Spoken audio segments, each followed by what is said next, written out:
Bienvenue voyageurs dans la caravane de la Gitane sans filtre. Je suis ravie de vous retrouver pour votre horoscope qui couvrira la période du 17 octobre au 1er novembre 2024. Alors cette vidéo fait suite à l'analyse générale de la pleine lune, pleine lune en bélier, du 17 octobre. Je vous invite toujours à monter votre propre thème. Si vous connaissez votre heure de naissance, vous pouvez le faire rapidement et gratuitement. Je vous affiche le lien direct vers le tutoriel si vous le souhaitez. Donc si vous êtes Taureau, ascendant Taureau, ou si vous avez la lune dans le signe du Taureau. La pleine lune en bélier est venue éclairer, ou vient éclairer, votre secteur 12, pour mettre en lumière les dimensions cachées de votre personnalité. Avec Chiron dans ce secteur également, il est temps là vraiment de travailler sur d'anciennes blessures qui peuvent entraver votre croissance spirituelle. Le soleil en balance dans votre secteur 6 est avec le nœud sud, avec Lilith, et vous pousse à réévaluer vos routines quotidiennes, votre santé, votre travail, votre rapport avec les collègues, votre équilibre au quotidien. Donc, il y a une vraie prise de conscience sur ce que vous pouvez mieux équilibrer en lien avec votre bien-être, avec vos responsabilités quotidiennes, avec votre interaction, avec votre environnement de travail peut-être. Mars dans votre secteur 3 est en tension là, avec cette période, et peut créer des conflits dans votre communication avec les autres, notamment les proches. Alors les proches, ceux avec qui vous interagissez au quotidien, que ce soit la fratrie, les voisins. Mais Vénus, heureusement, qui maîtrise votre signe, est dans le secteur 7, le secteur des partenariats, de la relation, et est en aspect très dynamique à Pluton, qui a redémarré dans votre secteur 9, et qui vous invite donc à transformer vraiment vos relations de manière profonde, à puiser dans une vision plus spirituelle, plus inspirante, de vos relations, qu'elles soient amoureuses ou que ce soit dans le cadre des partenariats. Donc là, il y a l'idée, vraiment la possibilité d'optimiser ces aspects, de vous connecter à des objectifs partagés, mais qui aient plus de sens. On élève le débat, toujours dans le secteur 9. Donc il y a vraiment peut-être toute une philosophie de vie là, que vous avez été amené à revoir, mais pour vous permettre de renforcer finalement vos alliances, vos partenariats de manière plus authentique. Donc ce ciel va continuer d'évoluer, évidemment. Donc cette pleine lune qui vraiment initie une période de 15 jours là, pour réveiller des zones d'ombre, pour peut-être vous permettre, en réveillant des peurs, des schémas enfouis, de travailler dessus. Et en bélier, on parle d'une impulsivité, d'une colère refoulée. Donc on peut parler là de vos frustrations intérieures, pas forcément conscientes, mais qui peuvent même être générées au niveau psychosomatique, au niveau du corps. Peut-être ressentez-vous des tensions là face à des choses que vous vous interdisez de voir. En fait, il y a une invitation vraiment à sortir des non-dits, à vous affranchir de poids que vous gardez finalement pour maintenir coûte que coûte une certaine harmonie au quotidien, mais qui aujourd'hui n'est plus authentique, demande de toute façon à faire un nettoyage au niveau des zones moins conscientes. Mars, donc qui maîtrise là l'énergie du bélier, qui maîtrise cette période, est en aspect de tension à nos émotions, à notre conscience, à notre énergie. Elle vient amplifier là toute notre réactivité, donc dans les sphères familiales, dans les sphères personnelles. Donc attention à ne pas laisser l'irritation vraiment vous conduire à des actions impulsives. Mais Vénus est une alliée quand même. Elle continue d'essayer de maintenir une certaine harmonie dans les relations, dans les partenariats. Mais on travaillera tous l'ombre du bélier pendant cette période. Et l'ombre du bélier, c'est la colère.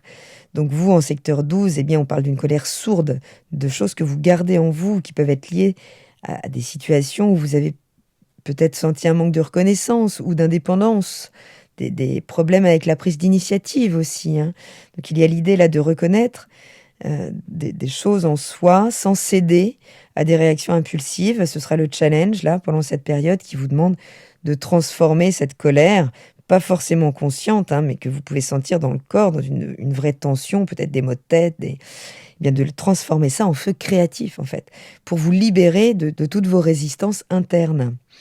Le 18 octobre, donc dès le lendemain, Vénus, donc qui vous maîtrise, entre dans le signe du Sagittaire et la Lune entre dans votre signe. Donc là, vous touchez vraiment au cœur du problème, hein, puisque Vénus, elle entre dans le secteur de la transformation. Hein, elle vient approfondir justement vos relations. Elle vient peut-être lever le voile sur certaines finances partagées ou sur des problématiques de relations cachées. En tout cas, il y a des transformations relationnelles là, ou matérielles qui sont en cours. Et la Lune, donc dans votre secteur 1, eh bien, elle vient déclencher là un besoin de prendre soin de vous, de redéfinir vos priorités personnelles. Donc c'est une période particulièrement intéressante là, où vous pourriez avoir peut-être des discussions importantes hein, concernant les finances partagées, peut-être des dettes. Et en touchant pile poil le cœur de votre objectif, de votre intention, puisque le sextile là, de Vénus à Pluton en Capricorne, il vous incite vraiment à vous libérer de tout ce qui est plus nécessaire, que ce soit matériellement ou émotionnellement.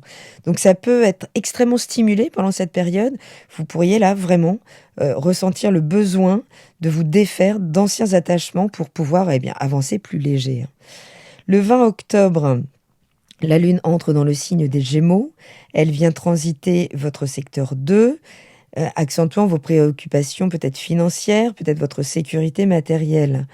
Et peut-être pour interroger vos compétences aussi. Ce sera peut-être un moment de revoir votre budget, d'explorer de nouvelles manières de gagner votre vie ou peut-être d'investir votre argent. Mercure, qui maîtrise la Lune en Gémeaux, est en Scorpion. Et dans votre maison 7. Donc là, on peut vraiment mettre en avant peut-être des discussions franches avec le partenaire sur le partage des ressources au sein du couple ou un associé. Hein, l'idée, c'est pas de prendre des décisions précipitées, mais de prendre le temps vraiment là de peser le pour, le contre et d'avoir des discussions, j'ai envie de dire, sans filtre.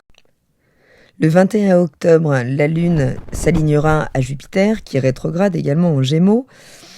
Donc tout ça dans votre secteur 2 toujours et vous pousse peut-être à revoir là certaines attentes en lien avec votre sécurité matérielle, en lien avec vos finances, en lien peut-être également avec vos compétences. Donc il pourrait y avoir une opportunité là qui pourrait refaire surface, une opportunité passée qui vous permettrait peut-être de rectifier un investissement ou une dépense. La rétrogradation de Jupiter, elle vous invite de toute façon à réfléchir avant d'agir. Surtout si des décisions financières de grande ampleur sont en jeu. Donc là, on prend le temps, on échange éventuellement. En tout cas, on prend le temps de densifier intérieurement pour peut-être se lancer réellement quand Jupiter redeviendra direct, début février 2025. On est de toute façon challengés là tous dans notre capacité à ne pas surréagir quand on vient toucher notre vulnérabilité ou notre sécurité émotionnelle. C'est l'ombre du bélier, comme je le disais, que chacun doit travailler. Le 22 octobre, la Lune entre dans le signe du Cancer où elle est carrée au nœud lunaire. Alors, la Lune est donc dans votre secteur 3, ce secteur de la communication, des échanges, de la fratrie, des petits déplacements, de l'environnement de proximité.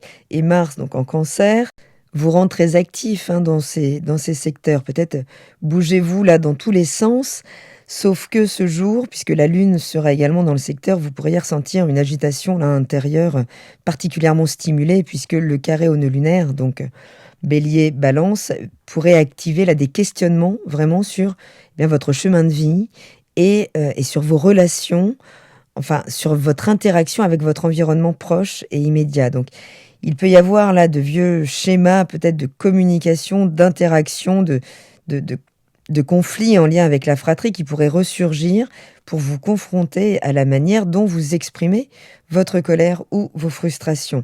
Donc ce sera le moment là de revisiter votre manière d'aborder les conflits, de voir où vous en êtes dans la gestion de cette impulsivité influencée par Mars qui peut vous desservir. Donc le bélier en vous, là, avec sa part d'ombre, pourrait vouloir réagir vite et fort.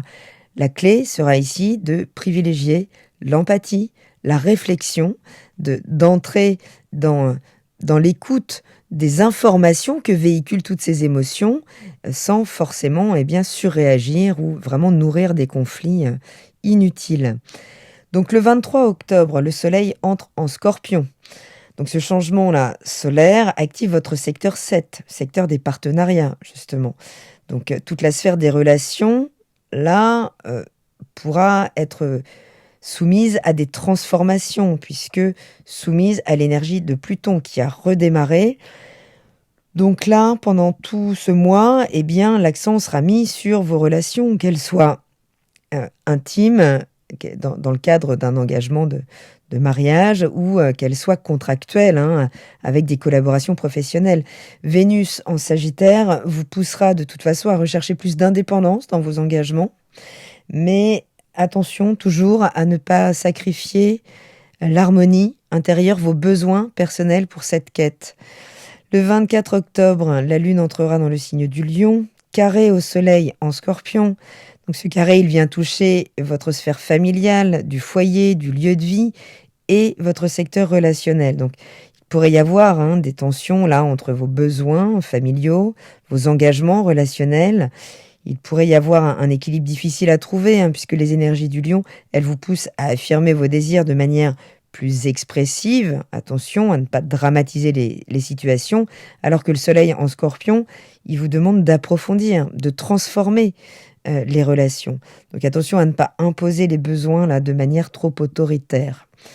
Le 27 octobre, la Lune entrera dans le signe de la Vierge, dans votre secteur 5, secteur de la créativité, des plaisirs, des enfants, des amours, de la chance aussi. Cette période, elle vous pousse à vous reconnecter à ce qui vous fait vraiment plaisir, à ce qui vous renvoie une bonne estime de vous aussi, que ce soit à travers un projet créatif, à travers des moments de légèreté avec les proches, avec les enfants. Mercure est en Scorpion dans votre secteur 7, donc il peut y avoir des conversations profondes là, ou des engagements avec un partenaire, ou des discussions sur des projets à deux là, qui pourraient émerger, peut-être en lien avec des enfants. Le 30 octobre 2024, la Lune entre dans l'énergie de la Balance, dans votre secteur 6, secteur du quotidien, des collègues, de votre santé, de votre hygiène de vie. Donc là, ce sera 2 jours pour vous réorganiser ce quotidien, peut-être revoir certaines routines. En tout cas, il y aura la nécessité de prendre soin de vous, peut-être de réorganiser votre emploi du temps aussi. Ce sera un bon moment pour vous pencher sur vos routines de vie, pour trouver un meilleur équilibre entre travail et détente, avec ces besoins de retrait, vraiment pour vous ressourcer en profondeur. Tout ça nous amènera à la nouvelle Lune en Scorpion, avec Pluton donc en Capricorne, qui sera opposé à Mars en Cancer. On arrivera le 1er novembre. Là, cette nouvelle Lune, donc, elle sera dans votre secteur 7, justement. Ce sera vraiment un moment de renouveau dans vos partenariats, dans vos relations. Donc voilà, tout ça est en grand mouvement. Pluton opposé à Mars, c'est quand même une dynamique de tension particulièrement ardente, notamment dans les communications avec les proches, avec les collaborateurs, énergie intense qui pourrait faire remonter des conflits peut-être enfouis, mais là, qui doivent être dissous ou transformés. Donc veillez à ne pas laisser la colère s'emparer de vos décisions. Ce sera vraiment un moment de grande transformation, là, mais d'expression de ça, donc vigilance. Donc la période du 17 octobre au 1er novembre, elle vous invite donc à travailler vraiment sur vos frustrations enfouies, là, à savoir les métaboliser pour qu'elles ne transparaissent pas, qu'elles n'influencent pas outre mesure vos relations. Elles peuvent vous mettre au défi de problématiques de finances partagées, de transformation personnelle, vraiment, de contact avec des zones moins conscientes. Peut-être c'est le moment là de prendre soin de vous pour régler une bonne fois pour toutes certaines problématiques psychosomatiques. Les énergies du Bélier, elles vous rappellent là que l'impulsivité, les colères non exprimées sont des freins en fait à votre bien-être, à votre équilibre au quotidien. Donc le défi, c'est ici de transformer cette énergie brute, voire brutale, en une force, un pouvoir, une puissance de changement et de guérison surtout. Voilà voyageurs, j'espère avoir éclairci cette période. Prenez bien soin de vous, canalisez tout ça, prenez vraiment les temps pour vous ressourcer en vous soustrayant là, de l'agitation extérieure. Trouvez ces temps pour réactualiser votre énergie. Vraiment, ce sera un grand moment de réactualisation. Je vous embrasse et je vous dis à très bientôt dans la caravane de la Gitane sans filtre. Salut!